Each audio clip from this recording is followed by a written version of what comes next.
गोमाता को राष्ट्रमाता का सम्मान दिलाने के लिए पूरे भारत में अभियान चल रहा है। इस अभियान को 22 सितंबर से 26 अक्टूबर तक चलाया जाएगा। 26,663 किलोमीटर बड़ी यह यात्रा है, जिसका नाम है गोध्वज स्थापना भारत यात्रा। यह यात्रा पूर्व से पश्चिम, उत्तर से दक्षिण संपूर्ण भारत में जाएगी और ये पूरे भारत में प्रत्येक राजधानी में हर दिन एक नई राजधानी में जाएगी। लगभग 33 दिनों के अंदर शंकराचार्य महाभाग जगतगुरु शंकराचार्य पूज्य अभिमुक्तेश्वरानंद जी महाराज पूरे भारत का प्रवास करेंगे। हर दिन वो नए प्रदेश की राजधानी में होंगे। इसी क्रम में वो पूरे ये जो यात्रा की जब शुरुआत हुई थी 22 सितंबर को राम जन्मभूमि से हुई थी, उसकी परिक्रमा करके शंकराचार्य जी चले थे और इस यात्रा का जो समापन होगा 26 अक्टूबर को दिल्ली में होगा, बल्कि 27 सितंबर को ये वृंदावन में भी ये यात्रा जाएगी और आगे इसको बढ़ाया जाएगा। इसी के साथ में ये जो यात्रा है ये हमारे जम्मू में 22 अक्टूबर को आएगी और यहां पर शंकराचार्य जी 12 बजे से 3 बजे तक गो महासभा को संबोधित करेंगे। एक गोध्वज की यहां पे स्थापना की जाएगी और यह तय कराया जाएगा कि जैसे पूरे देश में वन नेशन वन इलेक्शन की बात हो रही है, एक कॉमन कानून की बात चलती है, एक ऐसी बात की जाती है कि एक लॉ हो, एक कॉन्स्टिट्यूशन हो, ये बातें कही जाती हैं, तो इसी तरह से इस देश में अब एक कानून बने जो कश्मीर से लेकर कन्याकुमारी तक एक जैसा हो। जैसे आपको पता भी है कि जम्मू में हम उपस्थित हैं, भारत का सबसे सशक्त कानून इसी प्रदेश में रहा है और महाराजा हरि सिंह ने जब वो कानून बनाया था जम्मू कश्मीर का, उसमें गोहत्या तो प्रतिबंधित थी, साथ में आप गोवंश की ट्रैफिकिंग भी नहीं कर सकते, स्लॉटर के लिए कहीं नहीं ले जा सकते। तो 370 आने के कई मायने हो सकते हैं, उसमें एक मायना यह भी रहा कि यह कानून कहीं ना कहीं निरस्त हो गया। इसलिए शंकराचार्य जी ये चाहते हैं कि अब पूरे भारत को एकीकृत किया जाए, सभी प्रदेश एक साथ मिले और इस देश में जो केंद्र सरकार को यह बात निर्देशित की जा रही है कि अब गोहत्या स्वीकार नहीं की जाएगी और गोमाता को राष्ट्रमाता का सम्मान दिलाने के लिए इस देश में काम किया जाएगा। इसके लिए यात्रा जब 22 अक्टूबर को यहां आएगी तो आप सब उससे जुड़ें और अधिकाधिक जम्मू की जो धर्म प्रेमी जनता है, मां वैष्णो देवी के भक्त हैं, ये पूरे हमारे सनातनी हैं, सभी से जुड़ें और गोमाता को राष्ट्रमाता का सम्मान दिलाकर गोहत्या के इस कलंक को मुख से भारत को मुक्त कराएं। और भारत में जो हम आजादी का अमृत महोत्सव मना रहे हैं, तो इस आजादी का मूल जैसे गाय रही है,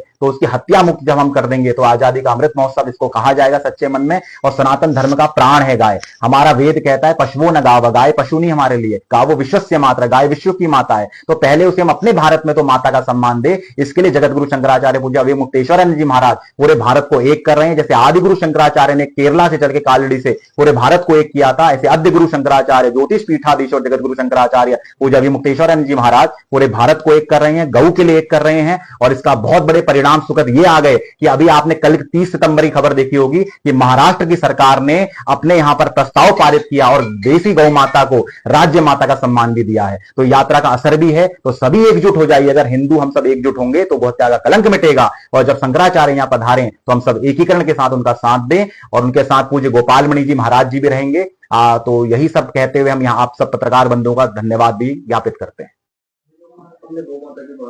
जी लोग हमने देखा कि रास्ते में लोग गो करके श्रीनगर तक ले जाते हैं, क्या रहना चाहिए? जी देखिए, काउ ट्रैफिकिंग की जो बात आप कह रहे हैं गोहत्या के लिए, ये अमूमन पूरे देश में हो रहा है।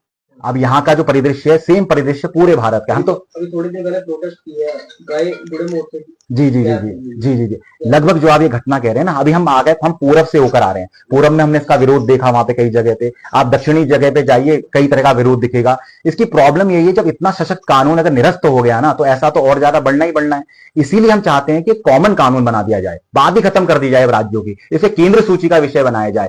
आर्टिकल 48 के आधार पर नहीं, आर्टिकल 48 अपनी जगह, आर्टिकल 25 हिंदुओं को उनकी धार्मिक आस्था का सम्मान करने की आजादी देता है। उनको यह अधिकार है कि वो अपनी धार्मिक मान्यता को माने। तो हमारी सनातन धर्म का कोई भी सत्कर्म बिना गाय के पूरा नहीं होता। इवन जब से हमारा जन्म होता है, हमारे मरण के समय भी हमें वैतरणी के बिना हम पार नहीं कर सकते। तो इतनी बड़ी हमारी परंपराओं में गाय रची बसी है, हमारे धर्म का अंग है। इसलिए उसको उसके प्रति काम करने के लिए एक केंद्रीय कानून का ढांचा जब बनेगा, तो ये जो प्रदेशों की समस्याएं आ रही हैं, सभी समस्याएं समाप्त हो जाएगी। देखिए, राष्ट्रमाता घोषित होने से क्या हो जाएगा, एक प्रश्न हो सकता है, वो हम आपको बता देना चाहते हैं। राष्ट्रमाता सर्वोच्च प्रोटोकॉल है गाय का। जैसे एक अमुक व्यक्ति को आप चुनकर किसी प्रधानमंत्री बना दें या मुख्यमंत्री बना दें, उसकी सुरक्षा नहीं करनी पड़ती, फिर सुरक्षा स्वतः होने लग जाती है। आपको वो व्यक्ति सड़कों पर दिखाई नहीं देगा, वो व्यक्ति आपको अच्छी प्रतिष्ठित जगह दिखाई देगा। तो गाय एक भी सड़क में आपको नजर नहीं आएगी। इसके अलावा फायदा क्या होगा, गो मंत्रालयों का गठन होगा, गोरक्षा के लिए ये जो आप हिंसा की बातें देश में चलती रहती हैं, ये सब खत्म हो जाएगी, समस्या ही समाप्त हो जाएगी। बल्कि काउ प्रोटेक्शन आर्मी अस्तित्व में आएगी अपने आप में, जो गऊ का